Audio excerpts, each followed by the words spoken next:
अकोल्यातील डॉक्टर पंजाबराव देशमुख कृषी विद्यापीठाचा दीक्षांत समारंभ पार पडला। समारंभाच्या अध्यक्षस्थानी राज्यपाल रमेश बैस तसंच कृषी मंत्री धनंजय मुंडे ऑनलाईन उपस्थित होते।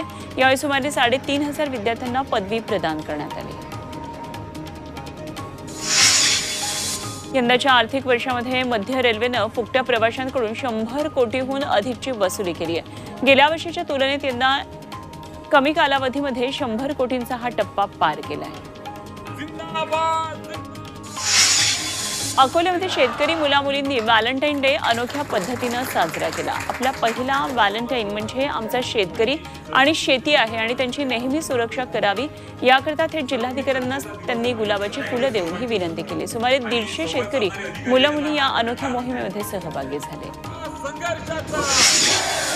शालेय पोषण आहारात बेदाण्याचा समावेश केल्याच्या राज्य सरकारच्या निर्णयाचं सांगलीमध्ये स्वागत करण्यात आलं। स्वाभिमानी शेतकरी अमृत नोनी आर्थो प्लस ये एक प्रूवन फॉर्मूला है। इसमें मौजूद नोनी फल के गुण और आयुर्वेदिक जड़ी बूटियां शरीर को जरूरी पोषक तत्व देने के साथ साथ हड्डियों और जोड़ों के घिसने, उनमें होने वाले सूजन और दर्द को रोकने में मदद करता है। दर्द मुक्त जीवन के लिए अमृत नोनी आर्थो प्लस। संघटनेने जिल्हाधिकारी कार्यालयासमोर साखर पेढे वाटून आनंदोत्सव साजरा केला। शालेय पोषण आहारात बेदाणा समावेशाची मागणी अनेक वर्षांपासून स्वाभिमानी संघटना करत होती।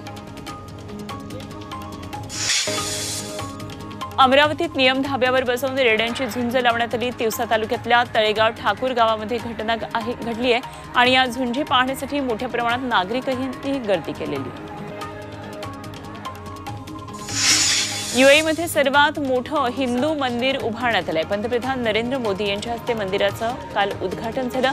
तब्बल 70,000 चौरस मीटर क्षेत्रामध्ये या मंदिराची उभारणी करण्यात आली आहे आणि यासाठी तब्बल 700 कोटी रुपयांचा खर्च आलाय। 108 फूट उंच या मंदिरामध्ये 40,000 घनमीटर संगमरवरी आणि 1,80,000 घनमीटर वाळूचा खडक वापरण्यात आलाय। वाशीमधल्या मानोरा शहरामध्ये सेवालाल महाराजांच्या 285व्या जयंतीनिमित्तानं रॅली काढण्यात आली। यामध्ये तरुण मोठ्या प्रमाणात सहभागी झालेले। यावेळी संजय महाराजांच्या हस्ते सेवालाल महाराजांना